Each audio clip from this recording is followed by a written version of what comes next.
I wrote Rich Dad, Poor Dad was because I knew this time was coming. We have, as a world, I've never been here before. And so is it a spooky time? Damn yeah, it is probably the most dangerous time ever, ever, ever, ever. There's nothing to compare it to because there's never been a world economy before. For example, 100 years ago, if there was a stock market crash in England, it didn't affect anybody. But now the US market goes down, the world goes down.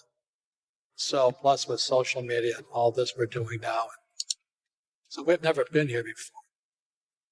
And, I'm excited about it because I make more money in crashes than I do when they go up.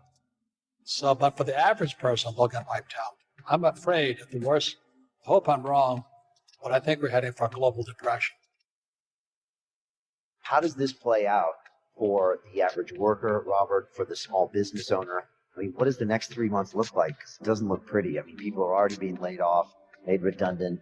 There's no cash flow in most of these businesses. How does that play out? Well, let me give one more stat, just to give you the size of it, okay?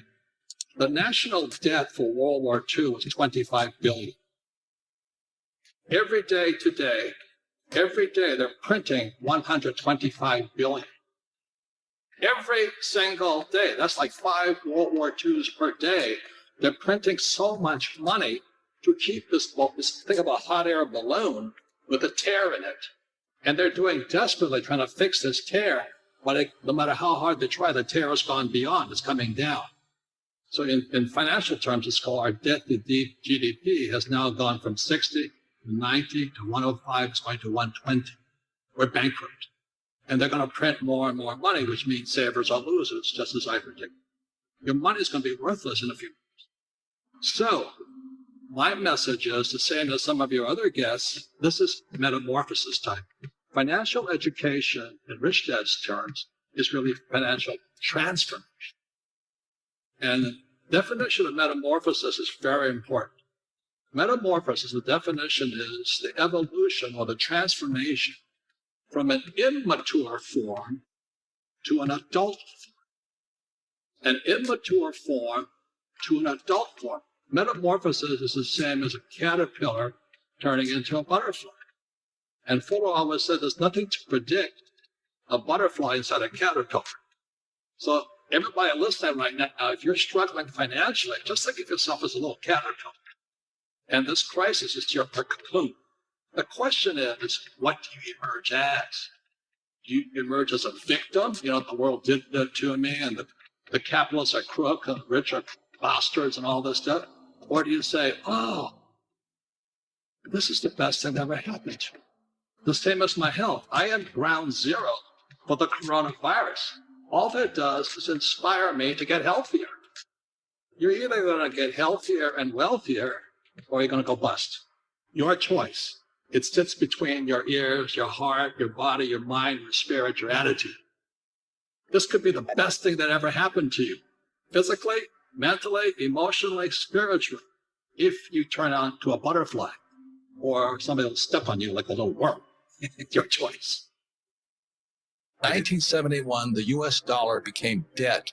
The U.S. dollar is the reserve currency of the world. I don't know if you know what that means. I'm trying to explain to you, when they tell you get out of debt, that's stupid because the money is debt. And the only way money gets out of debt is via taxes. So all the people who work for money, read Rich Dad, Poor Dad, what's lesson number 1?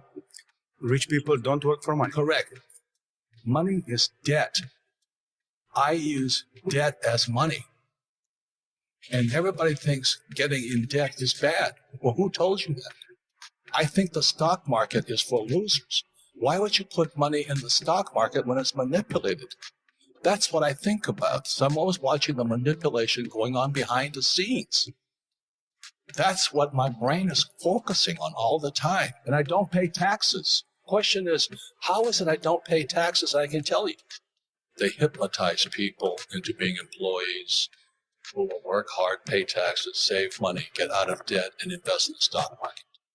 Until you question those sayings, those words, you'll be a poor person. Why is debt tax-free? I don't know. Because that's how money is created.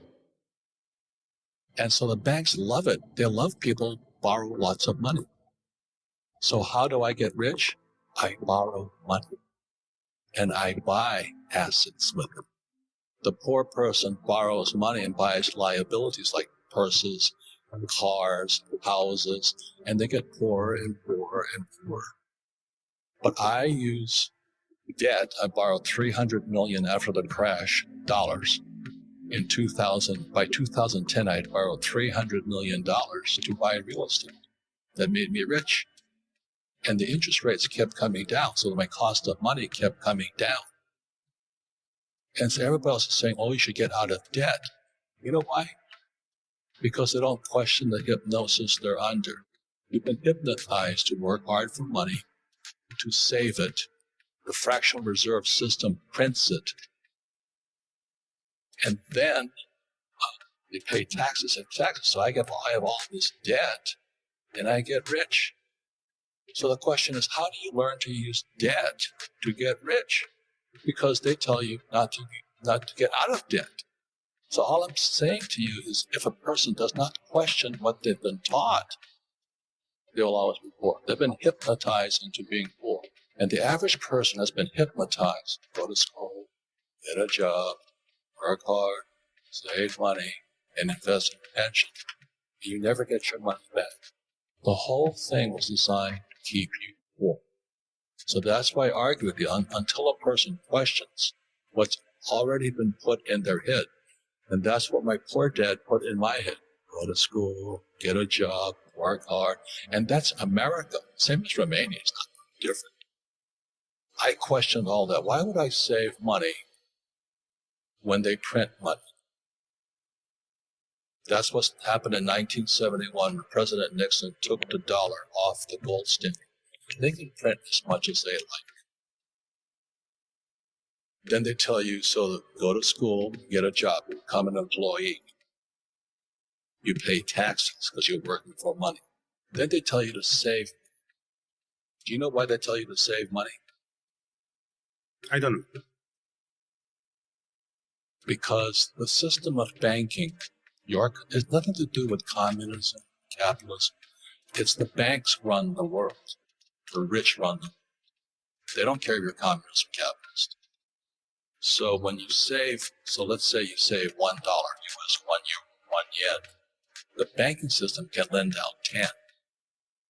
So the entire system is called the fractional reserve system.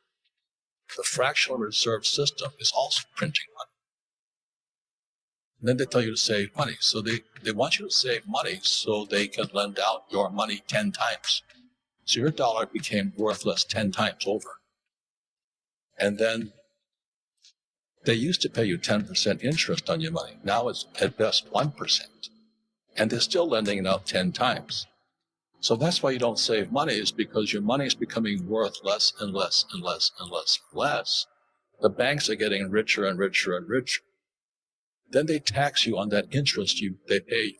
That 1% interest, if they pay you that much. Japan is 0. And the Japanese are so stupid, they still save money.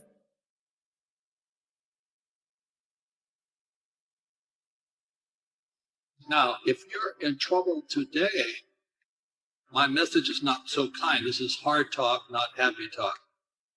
The crisis is in your head. Now, that's the bad news. The good news, you can change the crisis by changing what's inside your head. And so I hate to brag, but I'm doing extremely well financially today, because as I was warning everybody, this crisis was coming. But it would be irresponsible of me to warn people of the crisis and not personally make changes myself. So the good news is the crisis is in your head. The bad news is in your head. The most important thing you can have right now is not job security, but meaningful work. So you and I don't need the money, but our work is meaningful. And it's our meaningful work that gets us through the hard times. So the good news is my company is sold out. We cannot keep up with product. Bad news is supply chain shut down, but that's a good problem. We have tons of cash. I have gold. I have silver. And I do have challenges in the real estate market, but that's going to make me stronger. That's my only attitude I can have. Otherwise, I just cry and say, well, the government should take care of me. I need a bailout. I need a stimulus. So what can I do? I'm one of them. What do I do? Does it go back to employee, self-employed business owner, investor? Like, go find a business, go start a business, go reposition yourself career-wise. You know, is there a 1, 2, 3-step process on what I can do to be prepared? I have a friend in Panama. He has an avocado farm. So he's sitting in Panama growing avocados. He says, because people have to eat. Another guy's a friend of mine growing blueberries. But another friend of mine, he moved up to, he's from Seattle. He had a big house. His kids all moved out. So he converted the kids' bedrooms into one-bedroom apartments. So he put a kitchen and he put a toilet inside his little bedrooms. And so he now rents out 4 bedrooms. He's making more money today than ever before because a lot of workers commute to Seattle. So they come in, they check in, they come in on Sunday night, check out Friday afternoon. It's a little house, making more money. So the point is, everybody can do something, but you got to figure out what you can do.